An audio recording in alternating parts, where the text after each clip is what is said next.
libel. On? Well, I can't see it properly because not my laptop down. Never mind. Welcome to the return. We're live in the studio, 4020 live, celebrating 10 years of excitement. Are we? Well, it's can we have a testimonial? It's 10 years. Well, we haven't been in the same place at all 10 years, have we? Which means we can have a. That's not stop some players. No, Is it? 10 years since Ken Bates got annoyed with Leeds United's new owners and decided to start a rival radio station, which had nothing to do with Yorkshire Radio. We always have to point out for legal reasons. And so the 10th anniversary is coming up early in March. I'll try and find some audio of those early days to share with you. Because some people have gone on to massive success and some people are... We're here, Phil. We're still here. We were on the first one and we're still here. Who's the guest, Phil? I mean, James is here. Who's our guest today? No, Joe Gardiner, the man behind the Channel 4 coverage of Rugby League last year. Worked on Rugby League Raw, which I think we have to say award-winning, as opposed to award-nominated, which we were, which was groundbreaking, but was never given the chance to breathe. Involved with, currently done a documentary with Sam. Anyways, Mr. Television. Can I just say you don't look old enough to have worked on Rugby League Raw? That is said a few times. School. Well, I'm sure I was at school when that was on. Yeah, I was 20, 21. Right. In fact, I was still at university because I was working at Yorkshire Television on placement from uni and knocked on the door of the head of sport at Yorkshire TV and said, "Hello, please give me a job." And he said, "Do you like Rugby League?" And I said, "Absolutely, I'm from Hull, I love it." And he said, "Oh, we're doing a new series called Rugby League Raw." So I just started working on that for free and then got a job at Calendar. For free. I've got to put that bit in there. Well, it's Rugby League. That's what you do, kids. Just kind of took it from there, really, and then managed to get a job in the media, which obviously very lucky to have. Yeah, so what a great experience that was. Yeah. What a great programme. It was groundbreaking at the time, definitely. I'm surprised that never got continued, or I don't know. It was such a great format. How long did it run for? A couple of years? Yeah, it was on ITV initially. A guy called Nick Beaumont went to the Northern Ford Premiership at the time and got a deal with Ford to pay for it, and really clever way of doing it. And then it moved to the BBC, PDI, who do Super League show. They then worked alongside Nick, Mark Chapman worked on it, voiced it, and it was fantastic. And like you say, won awards. What happened to him? Exactly. Yeah, he was trying to get into sport at the time, and somehow ended up working on Rugby League Raw, which was fantastic. I mean, the thing to extend it a little bit is one of the exciting things about this season coming up is that every game is going to be shown, and we now know the details of Super League Plus, and Sky going to have their own streaming platform. French deal, apparently, free-to-air deal. Content is going to be king, because it can't just be matches. Yeah. Are we going back to the days of Rugby League Raw? Is this typical Rugby League that the wheel is going to come full circle and people are going to be mic'd up in the dressing rooms and you're going to get access all areas? Yeah, I think the thing about Rugby League Raw, and there'd been other shows in football, and you've seen clips of like lower league managers who've done something similar. But I think what Rugby League Raw did is it actually made it into a sort of a series, and it was something where you knew what you were getting, and it kind of became a cult thing. And I think it's kind of gone full circle, like you're saying. Sports content is king now, as you see all these documentaries, all these fantastic sports people who are involved in this sports content world. And Rugby League kind of has to go back to it, I think, to compete and to stay relevant, really. So I think, and I'm going to talk about it in a bit. The film we've done with Sam and some other bits and bobs which I'm trying to get off the ground and looking at, and it's exciting times. So we should do a behind the scenes of the referees then. Well, I've said this before, I've written about it in the magazine, have I not? There was a media day. Yeah. Oh, we were there. The referees were opened up. Yeah. We could, well, not literally, but we were allowed to, not only invade their space and see what they do and how onerous it is, but interview them as personalities in their own right. So, yeah, absolutely, of course we should. Particularly, the laws aren't particularly changing this season, but the game's going to look a bit different with all the areas, particularly around the play the ball, with every game having a video referee. We need to know more about these people and actually how hard the job is. And that was the great thing about the media days, that we got a sense of that. Yeah, I think that's. I didn't know you did Pilates. I never. Well, we didn't do that when I was there. Oh, they do now. Hanging off benches and Free massages and stuff. I'm still recovering from getting down on the floor with Marcus Griffiths. That was a bad idea. I know, exactly. I'm not sure that that's going to come across the way you meant it. To interview him. Yeah, exactly. That's Yeah. what I was doing. He was on that big ball thing. No, an idea I'd had, and I'd written about it in the 4020 magazine, was about like you could get somebody, say like a John Wilkin or a 𝐓𝐴 𝐷𝐬𝐤, and throw them the whistle, get them on a referee's course, and let them have a go at it. And I think getting a player's perspective on refereeing and getting them to see how actually difficult it is as a role, I think might give somebody more of an insight than just getting a referee to talk about it. And there's a role for both, by the way. Your next project. So I was just going to say that. I was just going to say that. I'm just going to get my notebook out. Just going to get my notebook out. There was a bit on Boots and All where Steve-O did that, wasn't there? I'm sure that happened. I'm sure that happened. In between the crosswords and getting bit by. I mean, Boots and All is a kind of magazine programme that needs bringing back. Which one's Boots? But a bit old-fashioned in style, I would say that. I think you're right in that. I mean, I've seen some clips on the Sam thing. There's been recently one by, I don't know if it's the IRB for Rugby Union on the World Cup referees. Yeah. Again, behind the scenes footage and stuff, and understanding personalities. I've not watched it yet. I need to watch it. But like the wheelchair documentary was really good recently. York are just producing their own, I think, aren't they? Yeah. I know there's another club below Super League that are looking to try and get somebody on board to produce their story. I think there's. We all want to hear about Holden. And the book that was it Tony Hannon that did on Batley, Batley, the Underdogs. That was a fascinating story, and fell lucky with some of the stories that fell in line that year. But I think that's the way to maybe attract a new audience. That you could watch that wheelchair documentary and not really know anything about wheelchair rugby league, and get invested in the people behind it. Paul was asked what has he missed. You missed nothing yet, Paul. The usual high level of conversation that made us award nominated. They didn't win. I bought the shirt earlier. That's dented the funds for the programme this month. I mean, here's the first question, Joe. As we've gone 10 minutes in and asked loads of questions already. What does a TV producer do? What can we blame you for? On the TV coverage that we all moan about. What's your area of work that we can blame Expertise, you I think, is the word that you're looking for. It's been a long day. I think it depends. I think you're looking at editorial essentially. So it's always about what are you going to film? What is the editorial hook? How do you tell the story? When it's on a live show, so when you're down as a producer of a live show like Channel 4, it'd be my job to look at what the VT is going to be, the video at the start, to get people interested. How are you going to structure the chats? What's the analysis going to be on? How are you then going to link in and out of each individual piece of analysis or VT, and just try and give the viewer the best possible intro into the match. If you're making a VT and you're going along to do a piece on, say, referees, you do the same thing but in a smaller way. So you would look at how you tell the story and how that gets across. Whereas a director would sit in the chair and direct the game. That's kind of a separate sort of skill in itself. So we can't blame you for the endless shots of coaches on No, that's nothing to do with me. There you go. What about establishing a rapport with presenters? Is that an important part of what you do? Massive thing, yeah. And it's certainly on a live show where you're bringing in new talent who haven't worked on it. By the way, we say talent, it's quite TV term, but it's just what you say. When you're bringing in... We are the talent. You are, yeah. We are the talent. When you're bringing in new guests, who are... they might bring something that might be new to the game, and you need to kind of, and I say the game as in TV producing, you need to give them instruction or just help them. Rapport is exactly that. Is making sure that from the start of the show till the end, the energy is consistent and it's the sort of the way you want to present the game in a certain way. Again, that's the producer's job, definitely.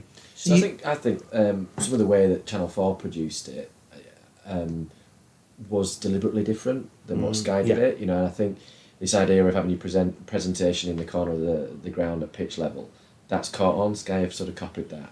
Whether that might have been done for budgetary reasons, I don't know. But I think it got you closer to the action. There was a game, I think, at 𝐓𝐴 when I was video refereeing. I think the mascots and stuff, there were a load of kids or school kids were going around before, and something happened. And it caught Helen Skelton's attention. And it was funny, and it was genuinely funny moment. And I think when you don't have...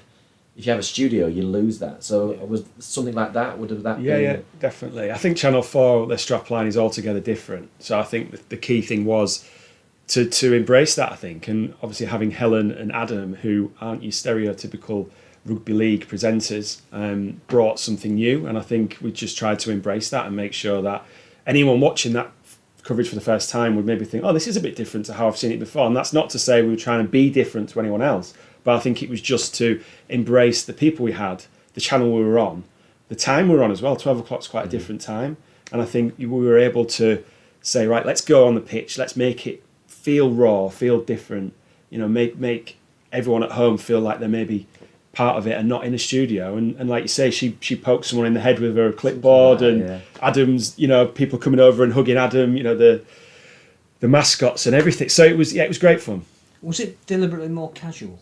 I think, well, I think that's normally the one thing that we thought was, not that Sky or the BBC is particularly stuffy, but it's pretty conventional. This is what John said. It's conventional. On the course, it's more structured. But that was casual. Which of course there is a structure to it. It's not like this. You do have an idea of what you're supposed to do. Walk upstairs. And go. But what I would say on that, as an observer from somebody in the OB truck, that you used auto cue for the presenters, which I have not seen before. Now they might do that on the BBC, and I've not noticed. It's Adam, because of how he does his shows on the last leg, like to use auto cue, which is, like you say, is an unusual. It's actually it makes it harder because you've got to be more rigid with your times. Yeah. But it works for him, and it allows him to really nail the jokes in and out, and lets us structure together as a producer. We would structure how we were going to tell a joke, or he would come. So I would write the running order. He would write the jokes because I'm not funny, and then he would then we'd then go with it. But like you said, talking about being casual, I think when you stood up anyway on the side of the pitch, it is casual, isn't it? Because you stood there and you're reacting, you're looking around, you're not sat down. When you sat down, you are more kind of like set within your chair. So we were able to sort of react to what was going on, and use Helen out and about walking around as well, which was great because we would get to interview people in the crowd or people and tell the story of rugby league. So because we only had 10 games as well, it was almost we could structure each game and focus each match on maybe one certain issue, which helped. But 10 wasn't enough because you didn't have continuity. We needed from one more, to the next, and there was a big gap in the middle of the season where it must have been almost like starting again. It was difficult because you're picking the ball up, from a fresh, and people, you haven't got the consistency of week to week, but it made it more special. I think when we turned up on the OBs, everyone just couldn't wait to see each other, and it was a really good. Yeah, it's a shame it hasn't come back. It hasn't been confirmed yet, but it hasn't yet to come back. Are you going to break an exclusive about you're talking about it in the past tense as though it's finished? Well, you never know. I mean, sport's very cyclical, isn't it? Everything comes round again. So I haven't written it off that it'll never come back, but it was great. 2 years, two of the best I've ever had working. So free to air is ridiculously important for this sport. Well, for all sport now. Yeah.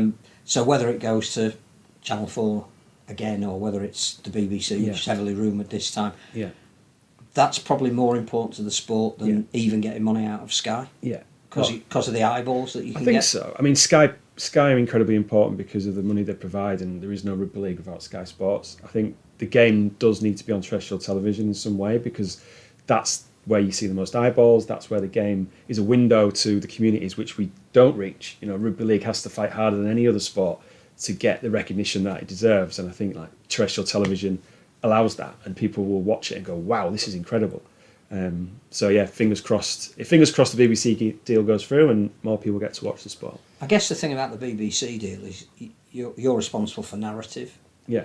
If they've got the Challenge Cup, hopefully the World Club Challenge like Channel 4 had last year, leads into Super League games, maybe 10, 12 of those, which virtually means they can have one a month.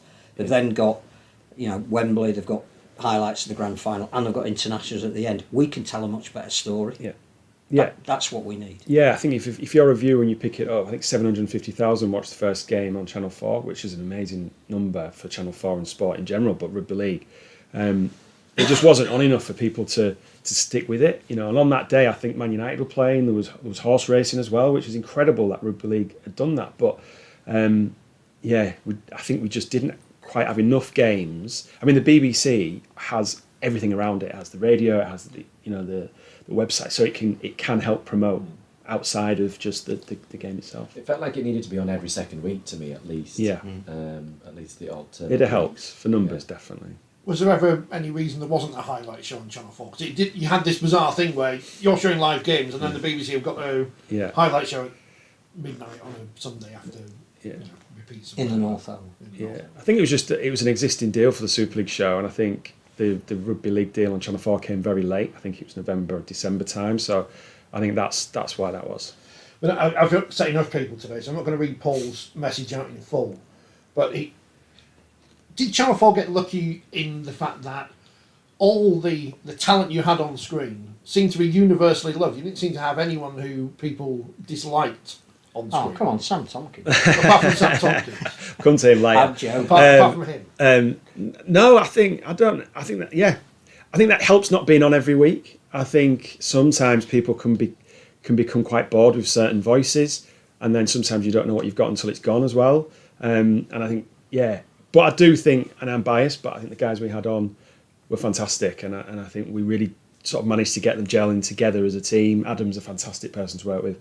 Helen's amazing as well, and I think all of the people we had on, it just seemed to click. Sometimes you find that in life, things click, and it was a great time. Because the other thing that Channel 4 did, which Sky don't and the BBC don't, is that on commentary it was Mark Wilson and generally Kyle Amell. No third, fourth, fifth, sixth, seventh voices. Was that a conscious decision? I think we spoke about it at the start, to have just two people, old school. I mean, it wasn't a conscious decision to do anything differently. I think it was just that felt like the right thing to do at the time, and I think Kyle and Mark were brilliant together, fantastic chemistry. I think both of them, but Kyle definitely go on to have a fantastic career doing that now. Commentating yesterday. Commentating, on exactly. his own. Yeah, he'll try anything. Even golf now, I've heard. So. How's it going to work covering every game, do you think? If you were put in charge of, I think it's a Glaswegian company that are doing a lot of the footage outside of the Sky's two main games. Yeah. If you had to sit in front of Super League and say, right, there's 6 games every round, how are you going to produce it? Is it about time slots? Is it about making each game different? Yeah, I think it's complicated. A red zone? Yeah, I think it's complicated with when the games kick off. Certain clubs want to click off on certain days, and I think it's probably baby steps to get to what you might be alluding to there, is never having a game concurrently with any others, which I think would make more commercial sense. But it's whether the clubs can do that within the confines of their own club's expectations. Castleford play on a Friday night, Wigan play on a Friday night mostly. Hull now play at weekends. So it's going to be a difficult one to get all the clubs to agree to something. I think it'd be great if they all played at different time slots and you could show the games live. It'll be very interesting this year to see whether every game live cannibalises any of the live, roll-up people buying tickets. Hopefully the attendances don't drop, but I don't think they will. I don't think they will. I think if you can get more out there about the sport, you'll get more people wanting to be part of it. Yeah. It's why it's so important that the World Cup Challenge is sold out. Yeah. Because I think people will now see the most vibrant atmosphere for the first big event of the season, and they'll go, I like that. Who's playing next? Where can I see it? And either on the telly or could I go to a game? So I think actually it's the reverse. It's not the 1950s where everybody said, if you want to go to a game and you can afford to go to a game and you can get to the game, there's nothing beats going to a game. And if you suddenly get bought into this, this is a vibrant sport, I don't know a lot about it, I want to know more, you've got to go to a game to get that experience. Well, it's what Derek did at Lee, wasn't it? And brilliantly from the start, he's made it an event, similar to what Bradford did back sort of 20, 30 years ago. So, it's exciting times. Brilliant that Sky is showing every game. Brilliant that it's going to be available on Super League Plus. And I think, just get it out there and get as many people watching as possible. I still don't understand why Boxing Day was streamed, Leeds versus Wakefield, and no other game since, which no one has the rights to. So there's no reason not to have been streamed. It just doesn't make any sense. 1895 Cup, why are none of these games being streamed? Why are York not sticking a camera up and saying, pay us a tenner? Because they're doing their own documentary. They're doing their own documentary. But yesterday, in a couple of the pre-season friendlies, which we don't care about the results of, we're not and the debuts don't count and tries don't count. They're not your official first try. No, nobody's made a debut yet. We did have the first bunker. I think is it ref box or whatever it's called. Ref box. That sounds like a punishment, to be quite honest. Get in the ref box. Whatever the system's called. Have you had any feedback on whether it worked or not? Or have you had a chance to analyse? Well, I didn't even know it was happening really. I've only heard a snippet. Was that I think there was some slight delay on, I don't know if it was on the audio or on the footage or something, and maybe some issue around the communication system. But look, that's what trials are for, isn't it? You know, there's going to be some probably gremlins in the system. But I think that's probably the way to go with the bunker system. That's how they do it in the NRL. It's certainly, you should make it more efficient in terms of the production, I would have thought. And presumably more consistent across the decisions that we're getting. I think you'd like to think so. That could aid it. If you're in the same scenario week in, week out, as opposed to sometimes being at the top of the stand in the back of a truck or under the stand or in somebody's garden shed or something, wherever it happens to be. And as a video referee, presumably, I don't know whether it will or won't, but hopefully they don't have to travel to France to video referee. No, I think it's all going into Wilmsley. Yeah. The part of the issue with one of the games was obviously Leeds and Hull KR yesterday, which I was at. It wasn't just checking tries. There were other issues like that were referred to the video ref. That delayed the game. It stopped the flow a little bit. Was that foul play? Or yeah, I saw some comments from Rowan Smith, but I don't. Without obviously seeing anything of the game, it's difficult. No, to understand. I think it's just the game went on probably 8 minutes longer than it should have done, and that was partly down to there were I think 3 tries that were referred. There were a couple of no tries, all absolutely right. Shame was you couldn't see it in the ground, and I don't know whether that's going to change. When when it goes live, but there were other incidents that were asked to be checked.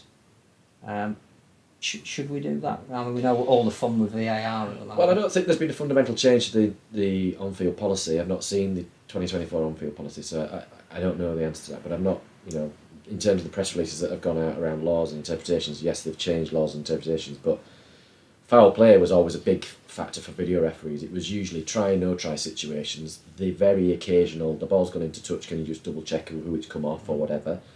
And there you would usually very quick checks or a restart check. Has the ball gone dead off this player or that player? And you'd have 2 checks only.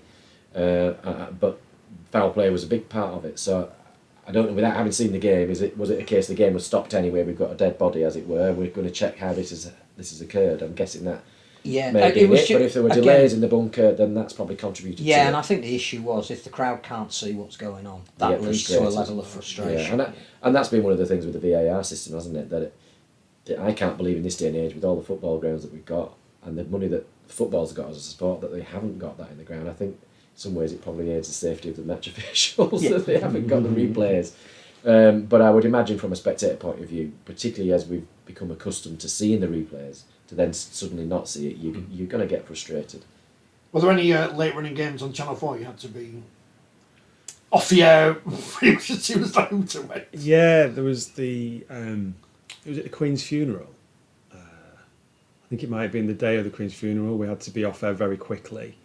We had an issue with the game that went to extra time, the Salford-Warrington game last year, when Pete Andrews, head of sport, was in there with us, and we were ringing up saying, because we had a strict off-air time, and you're just sitting there going like, trying to work things out and just thinking, because you can't leave a game before it's finished.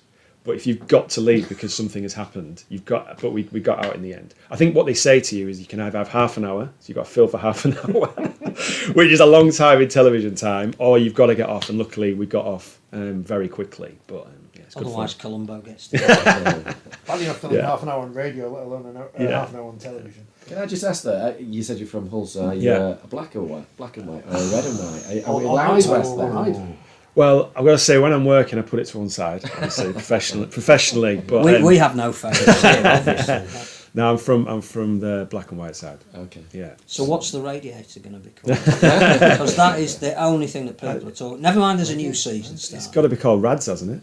Yeah, but apparently he sent a rude remark back to James Clarkson. Don't you dare. I don't know. Yeah, it's up in the air, isn't it? It's up there with the Wigan football mascot, isn't it? The Pie Man, isn't it? And there's a football. Is it Bolt? There's a football club that has a. Party have got the massive device. sun, yeah, which is brilliant. It's a hot topic anyway. That's all. They went on Talk Sport. They had James Clark on there inviting listeners to suggest, and they came up with Paul Heaton, Oh, which is funny. like it. but He's he's from hooking out, Sheffield, Yeah. And aren't they hooking out? Yeah. The House Martins, not that the House But Martins. I like it. That was good. We need to do what we need to do to win podcast awards is do an in-depth, because it's all about true crime, isn't it? Is what happened to Rita the Rhino And the kids. and the kids. Yeah. Where were they, Ronnie? Well, here you are, your next I forget where the documentary. cameras moved. Next documentary. Behind the scenes at the when Headingley Stadium was knocked down, were bones discovered. Under the cricket pitch. Yeah. It's Colin Graves now. Any news on a TV deal for the championship? Asked Gary the Viking. Well, it'd be great to know, wouldn't it? So we can watch all those great games between Wakefield and Widnes, Gary. But no. No, I don't know anything. No. Premier apparently are interested once they take over from or back from Viacom. They liked Rugby League as content, so it could be back on. The trouble is, how many people will watch it? Will it wash its face economically? Always been the issue. I don't know. Tomkins was great. Really surprised me, says Paul. How great is Sam Tomkins? In what sense? In every sense. Promote the Sam Tomkins Okay, so yeah, film thing. so Sam obviously came on quite a lot on Channel 4, and he was brilliant actually, fantastic, got on really well with him, and I think as a broadcaster surprised me because I thought he was very articulate and eloquent. He's from Milton Keynes. And so basically spoke to him last year after he decided to retire and said, would he be up for making a documentary with me, and which looks back on his life and profiles him and then looks ahead to the last few games of his career, hopefully ending at Old Trafford. So to be a bit different, he wore a microphone in matches, which is sort of unusual. We sort of did it on the sly. And he wore one for the last 4 games of his career. So the Leeds game away, and he just so happened to have like one of the best games he's had for years in that game. I wonder if that was anything to do with it being Leeds. I think, this is part of one of the stories that's come out. So the Salford game, where he gets sin-binned and scores a try and kicks a drop goal, pretty much the good, the bad and the ugly, he called it, from him, sums him up really on the field. And the Saints game, which, we all know about what he did in that game with the last-minute try. So incredible scenes.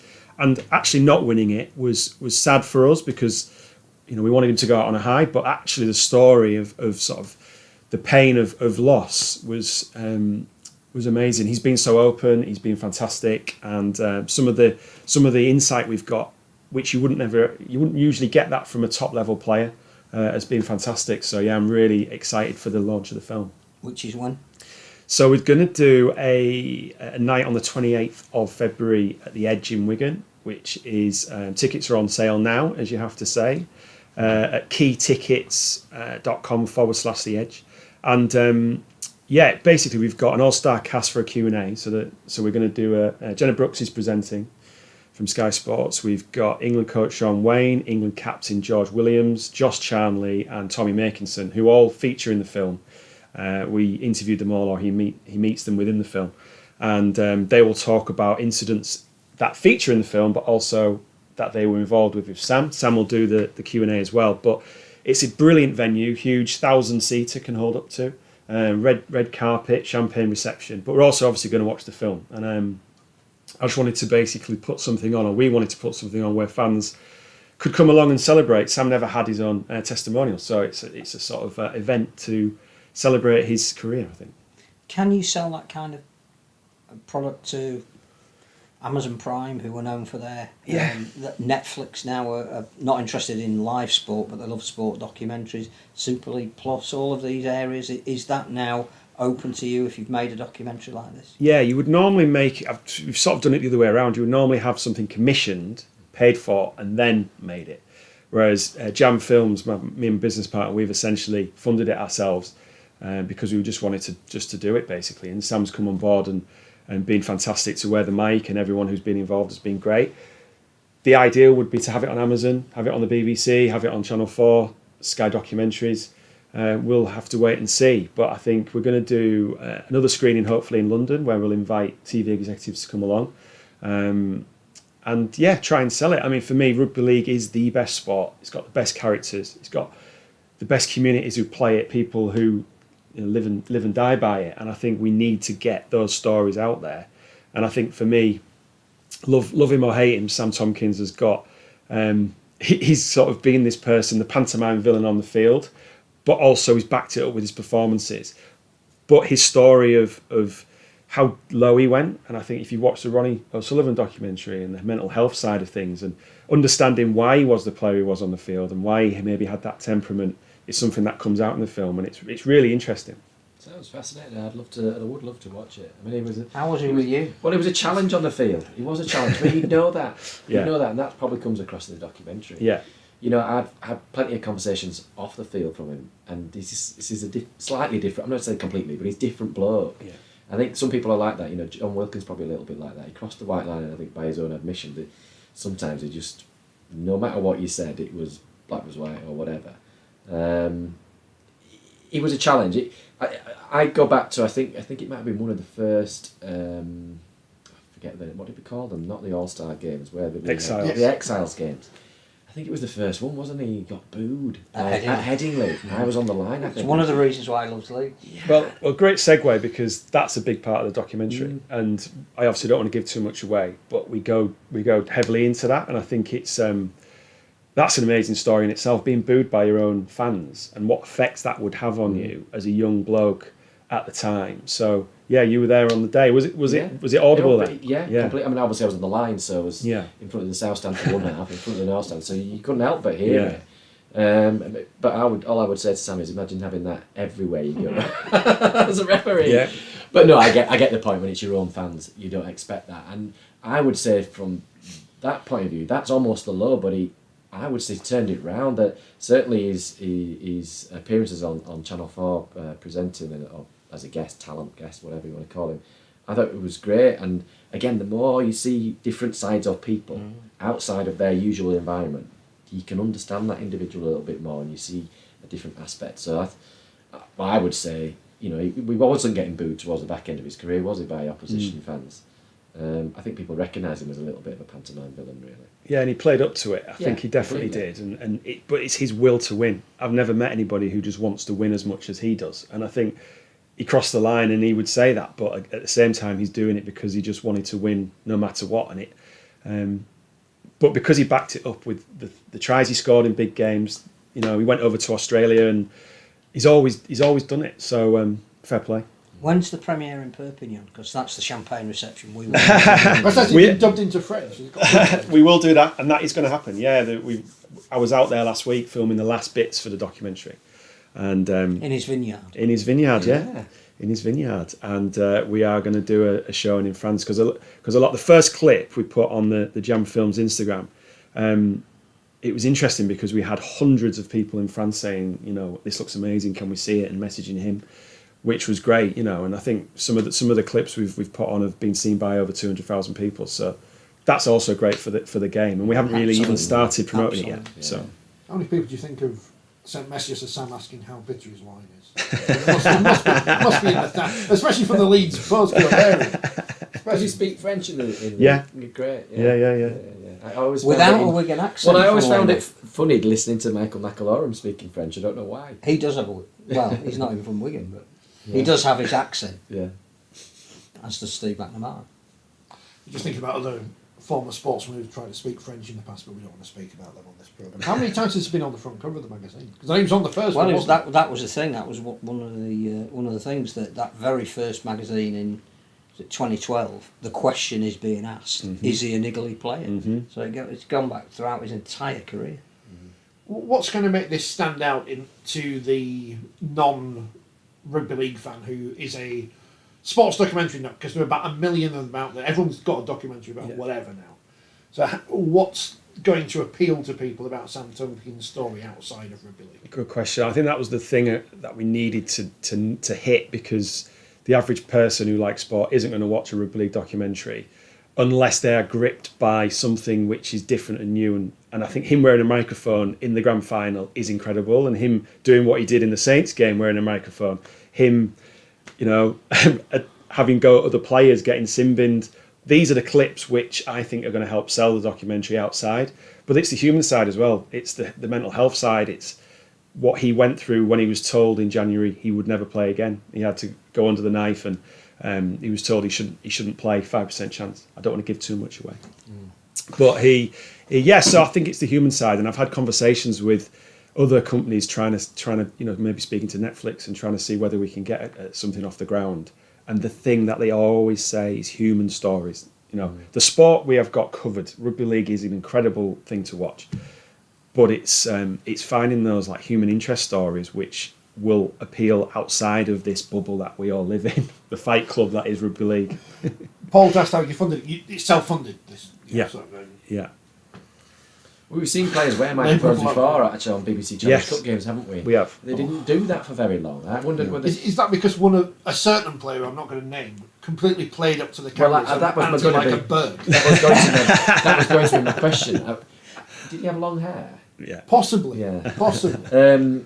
That was going to be my question. I mean, he's a smart bloke, so obviously he knew it wasn't going. He knew it wasn't going out to a BBC audience, which is different. So that's almost an immediate thing. So at half time they were playing clips, weren't they, of the audience? It's for a different purpose. But do you think in the game he'd just actually forgotten about it? Yeah, he did. Yeah, and it's fascinating some of the insight inside the tunnel.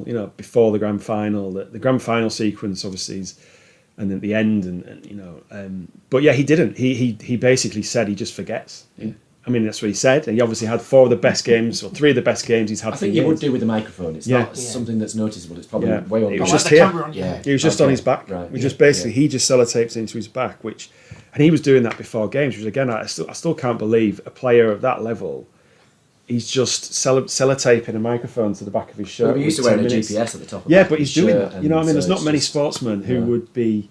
Because a lot of sportsmen are in their own zone and need to do things. Sam was just like, fine, let's do it. So when obviously the BBC commissioned Celebrity Gladiators, which they're down we need to push Sam Tomkins onto it because he's going to be the person who's going to... He might be Viper. To win. He might be, if you've watched it. It'd be better than Viper. Read the next issue of the magazine. I'm looking Out next week. Out next week. Yeah. Is it just called Tomkins? It's called The Last Chance. The Last Chance. Tomkins, The Last Chance. Yeah. So we've filmed. It's all the way through. We've got with his mum and obviously with his family all agreed to do it. I mean, initially it was a bit like, not sure whether they all want to be involved. They were mic'd up during the grand final, so we've got all the emotion of that. With his wife, he's got 4 kids who are all bilingual as well. We've been out to France a few times, so. Yeah, we've put a lot of effort in, and I think Sam has as well. And just want to tell the story. I don't think there's many sportsmen, and I won't ham it up too much. I'm sorry, but who I think who've got the level of what Sam has brought to the game in different ways. So enjoy. What about honesty? Because the other thing is there are people that, as you say, played up to cameras, and you don't get that authenticity. Yeah. There are certain periods of Sam's life that he wouldn't be as proud of as others. Is all that covered?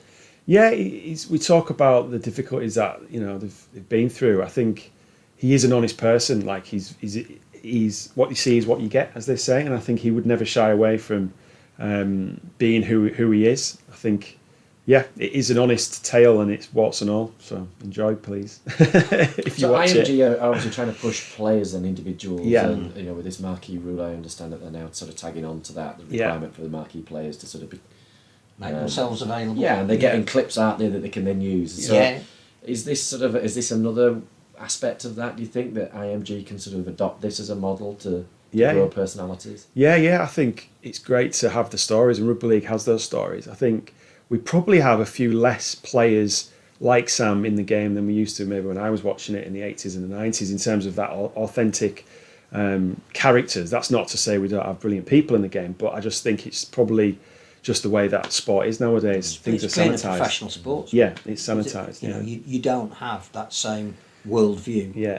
When you're only doing it part time and you had a job as well, and you were mixing with real people, and it was the same a little bit with referees. That you would go into a bar after a game, and Billy Thompson would tell you why he gave every decision and why you were wrong if you questioned that decision. Yeah. But you wouldn't dream of doing that nowadays because that's not the world that we live in.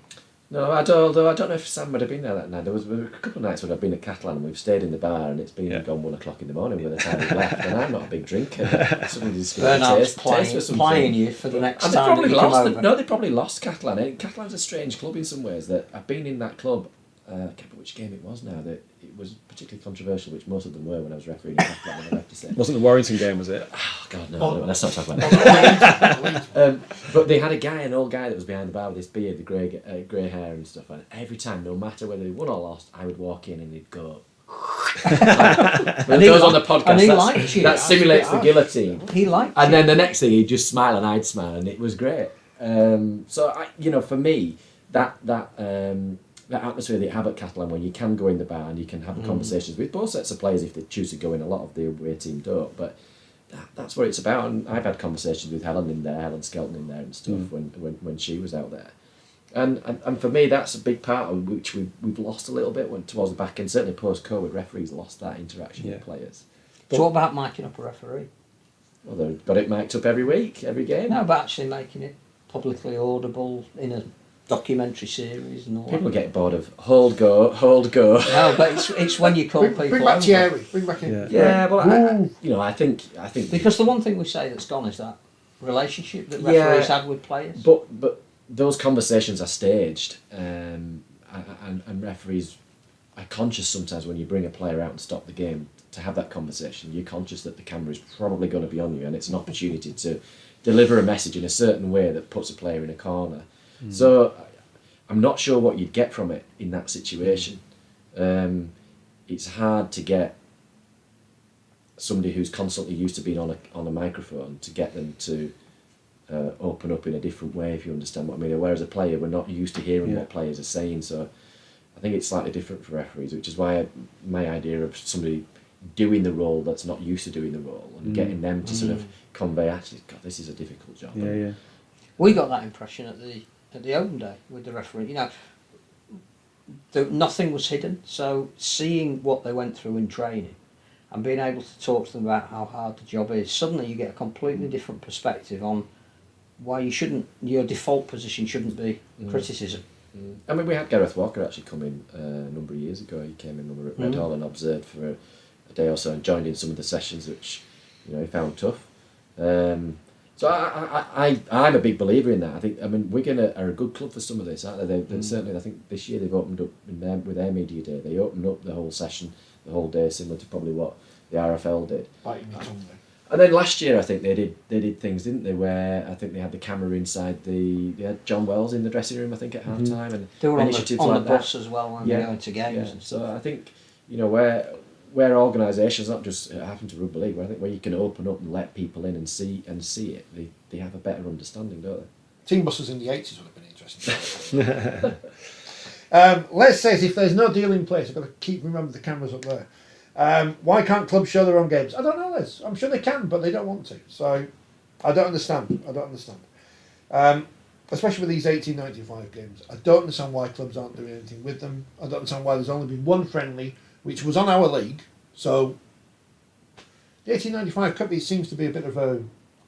I actually think Bastard offspring the so group far this stage is season. working. I think. A win for Batley yesterday. Well, a win for Oldham over Halifax in the first round of games as well. That I think it's having that desired effect. It's giving League One clubs the chance to have home games.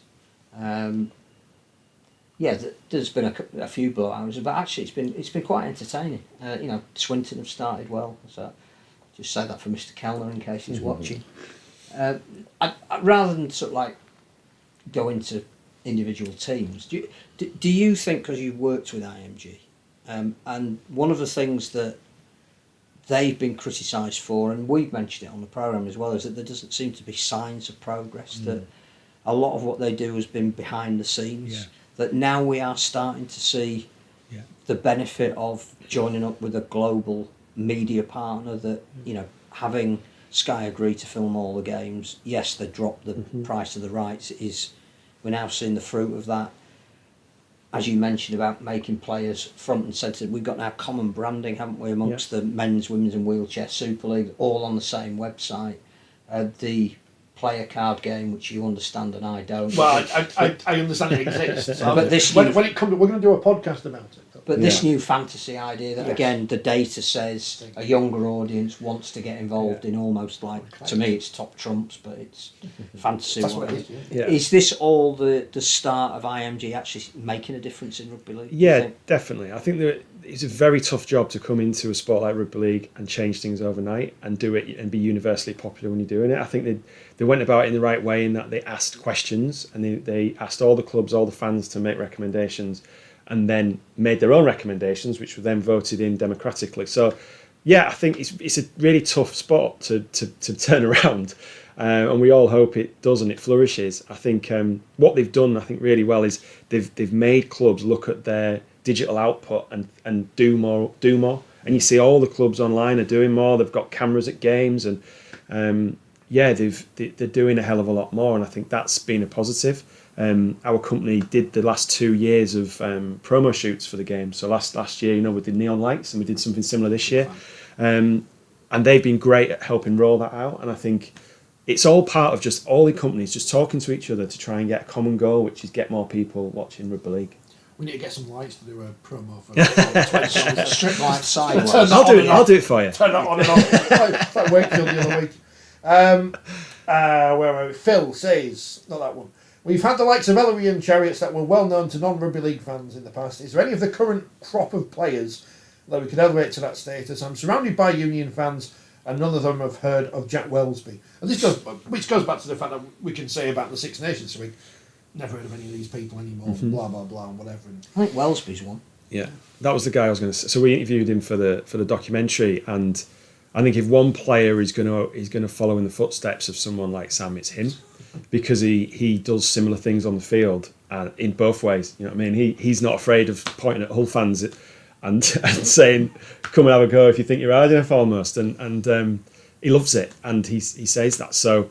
Yeah, I think he's somebody. I think it's just about being on terrestrial television. You speak to anyone in London, I say London, but anyone outside of rugby league heartlands, and what do you know about rugby league? Oh, they'll say Wigan, yeah, Wigan in the 80s, and Ellery Hanley and Martin O'Fire, and that's because they were on terrestrial television. So it goes hand in hand. It's chicken and the egg. Harry Newman's another one, because again, he's got a precocious talent. He's got a bit of a story behind him. Yeah. Is he going to properly fulfil it? And for opposition fans, he really can wind them up. So that's what you want. I should have asked to speak to him on Thursday rather than the coach, shouldn't I? As well? Yeah.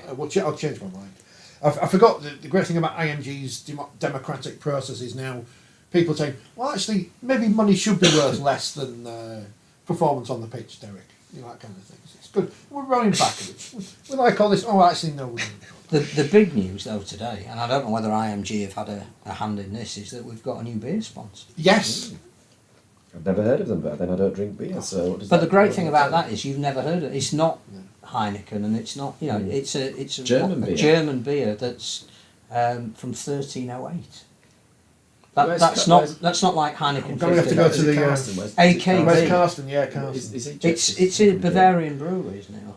But well established. ABK. They will have the rights across Betfred Super League, Betfred Challenge Cup, and England Rugby League, also sponsored by Betfred. So there you go. But again, we'll get some free beer. Whilst Rugby League Commercial obviously deserve the credit for negotiating that, I do think IMG is opening them up to new people. We'll put the ball next to some beer. 700 years of brewing tradition. Let us know if you've drunk it. But German, a German beer, you wouldn't normally associate that with. Good. No, I agree. Yeah, that was what got my attention. The fact it was German. It was something that I'd not heard of, but then that wasn't a gauge of. It's part of the Rockets group of companies who also are involved with snooker superstars Ronnie O'Sullivan and Jimmy White. And again, seeing the logo on the waistcoat. I also think that is where IMG are introducing companies and people and opportunities, and I think we would be foolish not to acknowledge the fact that we probably haven't been able to do that. I mean, we had Peter Hutton on here, didn't we, who told us about how those television negotiations worked. IMG were key in all of that. Let's point out that Newcastle score is above York, but that was on the initial ones. That's not going to be the proper ones. I'm sure when they come round at the end of the season, Newcastle will not be above York on the IMG Super Scores, will they? They won't be, will they? Wait if you're again, something to talk about when the season actually starts, not the joyous conversation we're having now when not a single result has mattered. Apart from those in the 1895 1895 Well, matters. just Wakefield, with all our arrogant supporters now, because we've got a bit of money. You're fighting We're amongst off. yourselves We're now. fighting amongst ourselves. We're off to Wembley. We're off. Cancel the rest of the competition. We're off. Have you booked the bus? Book the bus. Get on to Sean Wayne. Book the bus. We're there. So what's the ground Taxi. been like other than Well, other than that? do you want to have a look? What were the numbers like? You know, 'cause we talked Other than the ones that haven't been declared. yeah. We talked last year about the season ticket sales, etc. And Whitehaven Barrow, NA. Dewsbury Bradford, NA. oh no, I meant Dewsbury. Wakefield. Really. Dewsbury- Well, we only had one game. Dewsbury We Bradford, only apparently. played 3/4 of a game against Wigan. And Oh, you've not played at home yet. no, so. it's 4.5. You don't get the. We haven't got any in this competition. They were at Fev next week. I've told you why the floodlights failed. They were all going home to watch the Traitors final anyway. Well, that's what is it? Were you a fan of that? Yeah, I love it. Were you a fan of traitors? No. Bedford So, FC. celebrity traitors need Yeah. to have With Sam Sam Tompkins. Tompkins. Sam Tompkins is the new It's Martin huge. of How Hyde. good As a would that- programme, it's oh. huge, and the why I It is like big, it, it's yeah. easy to watch, but it's Yeah. about personality, isn't Yeah. it? Again, it's And what about would people. you do to Yeah. shove people under the bus so that you can get the Yeah, the some would reward? say I'd be really good at it. And 'cause I've I never was seen a referee. We're good at stabbing each other in the back. Who's But, the Claudia Winkleman of rugby league, and who's Helen. gonna be? Helen, yeah, yeah. she just need to grow a fringe, wouldn't she? black hair makeup. Yeah. So we need to get more rugby league people and more other things. But apart from Question of Sport's been cancelled now, which that's gone. Which you've said is about time. Yeah, I I think I've been I saying saw that it for off, about 10 didn't I? years. Yeah. So well done for that. Yeah. Thank you. Should get an MBE or something, or a CBE. I don't know. So that's the rugby. We don't need to talk about the games, do we? Because there's nothing. I don't- I mean, well, there's- you haven't seen any of them. So The formal apart from the launch of Super League is this week, so no doubt you'll be there getting some interviews. Well, I'll be getting in the way, and then we can come back and look at all the prospects of the clubs, which you'll be able to read about the 40-20 predictions in the next magazine, and hold us to account at the end of the season where we got virtually everything wrong. Are Hull going to win Super League? No.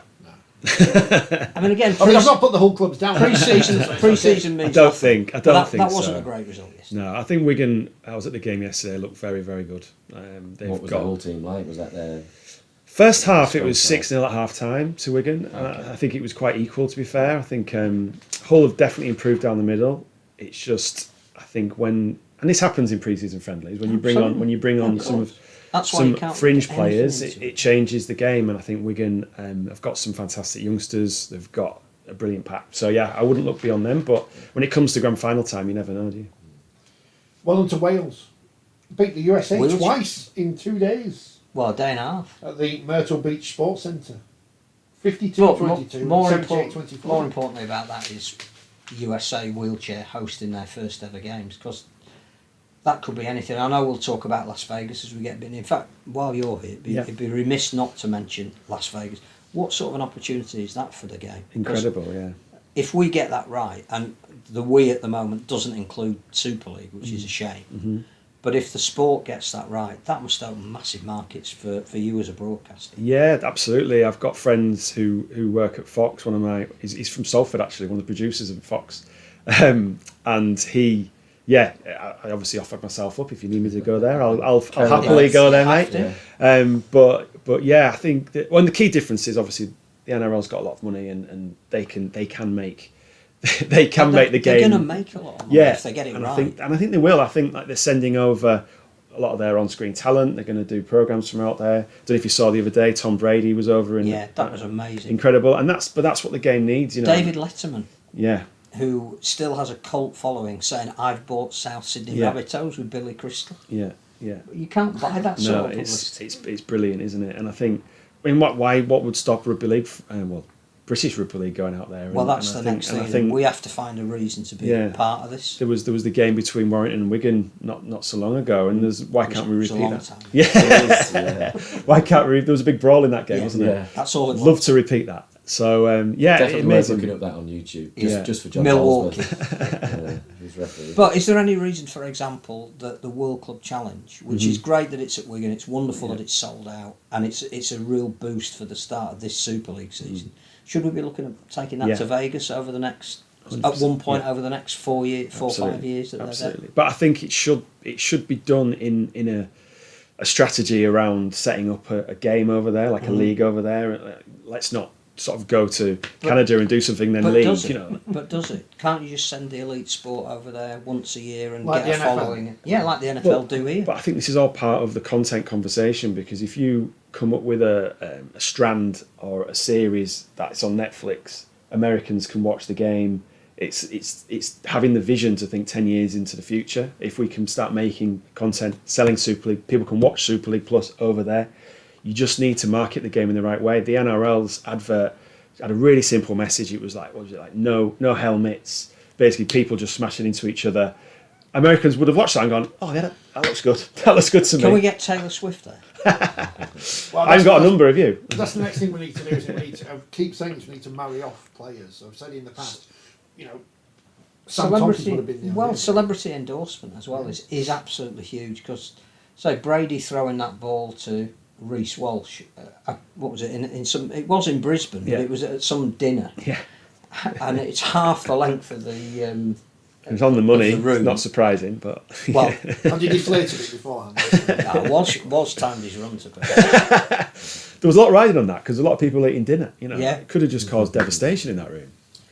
But you know, that is, you know, to get somebody like Tom Brady associated with your sport is that. Then you're going global. Aren't you? That's the dream. I mean, we struggled trying to find people. Initially, the idea was to get on Channel 4, getting celebrity guests on. It's just difficult. There aren't that many, and that's what we need to try and find. You know, Stuart Pearce can't do everything.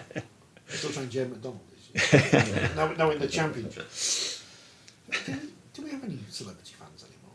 Yeah, Apart from Adam Hills and Stuart Pearce. Gareth Southgate Gareth Southgate. is a huge fan. The fella from the Harry Potter films. Yeah, who lives in America. Who lives in America. And Russell Crowe. Russell Crowe. And the Speaker of the House of Commons. No. So that's going well, is it? What's next? What have you already worked on what you're going to do next? Well, Apart from, you know, we have a actually, rest? yeah, we filmed with Bradford in the 2021 season, coming out of COVID, up until they failed to make it into Super League that year, losing at Batley. But we filmed with them for a full season, so we will release that. I at some think I point. refereed that game. Right. Well, we were filming there. There you go. Talking head, here comes James. Yeah. So we were filming It that was game. all my fault. No, I don't think it was actually on that day. I'm sure some Yeah. people will be blaming. Yeah. Yeah. So we do have that in the can. So we are going to make that at some point, which will probably be a short film. It won't be a long one. So when you go into something like that, and you're hoping, Yeah. as you mentioned with the Sam Tomkins thing, obviously it's great if he wins the grand final, but you've got Mm-hmm. a story anyway.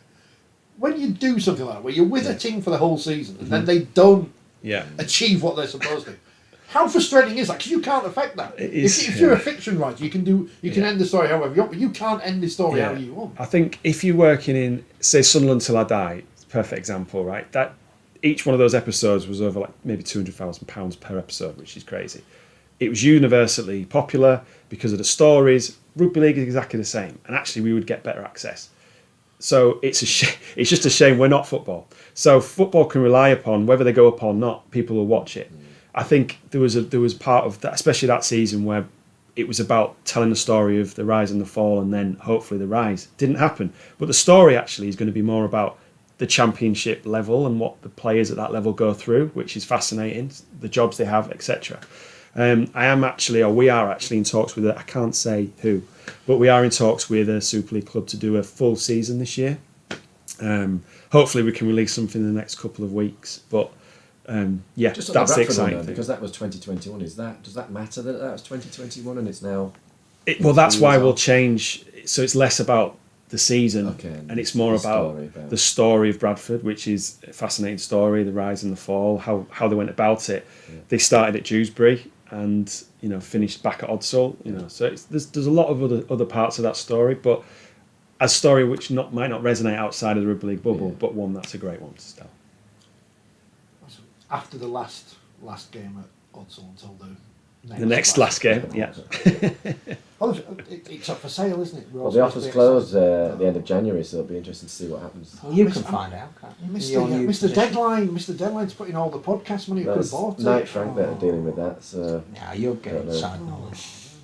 Fill it in and destroy it. Blow it up. Is there anything else we've left to say that we've missed?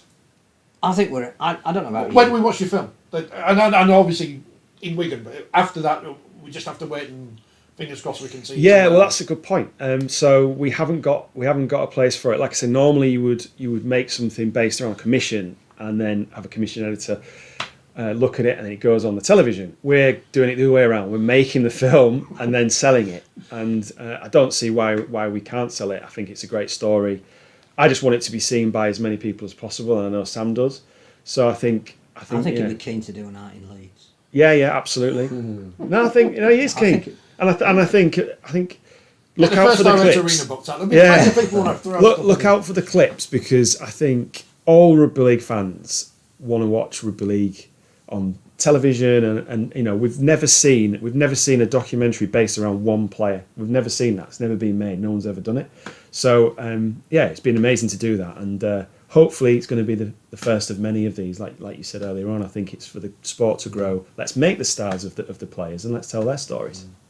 And that's why I think we're on the verge of an exciting season. Yeah, me too. You just have to find some people to make films of them. Yeah. Commission the films, not make them. Commission the films. Should players do their own content? Should they be more active on You're going to see vlogging more or on whatever? TikTok and stuff like that. I think. What do the kids watch these days? Is it? They watch this program. Yeah. I've seen the demographics. All the young people watch it. It's males. It's people over the age of 40. Yeah. You know, that's the YouTube demographic. I'm afraid I can't help that. Hence why you might be getting certain targeted adverts. But presumably the whole IMG thing and the access to clips, I know that's content of a certain type, but that's pushing that agenda, isn't it? And you know, that's... You want to get the players on whatever, talking over the clip, saying this is why I did this, and put some graphics on it and make it. Absolutely, yeah. I mean, there's room for it all. I think it's just having people who know how to make the best content and having the players willing to do it. And then once you've made to buy it, into the players, and when once them a bit of freedom to absolutely, and once you've done it, it's then pushing it out to the right places and marketing it in the right places and getting, because we have to work harder to get, as you guys know, I'm working in the news side of things, to even get people to recognise games are going on. So how do we get media to recognise the stories and the amazing athletes that we've got? So all you players in League One and the Championship and the Women's Super League and the Wheelchair Super League, go make your own documentaries. Video, what was it? Was that video diaries? That's what it was, wasn't it? In the olden days on the telly. The olden days. We've got video cameras, camcorders. Lost the plot. We're back. We've got wagon wheels. We've got wagon wheels. New season, new biscuit. Used to be bigger. Is this a new commercial deal that we agreed in the off-season? It's just a warning to Tunnock's. There are other people in the market. Phil, you've got a new book out. Yeah, came this afternoon. If you're a fan of Dewsbury and Batley, or just a rugby league fan in general. Stories about rugby league. Yeah, brilliant. And it covers up to the point where they play those awful games at the Summer Bash and they're not in it. So that's the good news. My mouse is broken, so I'm going to have to go over and turn the stream off manually like we used to do. Joe, thanks for coming in. Thank you for having me. James, are you in next week? Can you come in? Well, hopefully. Phil will be lying down in a dark room because the magazine will be done. I can see it there. Look, I'm going to click end stream and you can all go. But thanks for your comments and like and subscribe and press the bell for notification.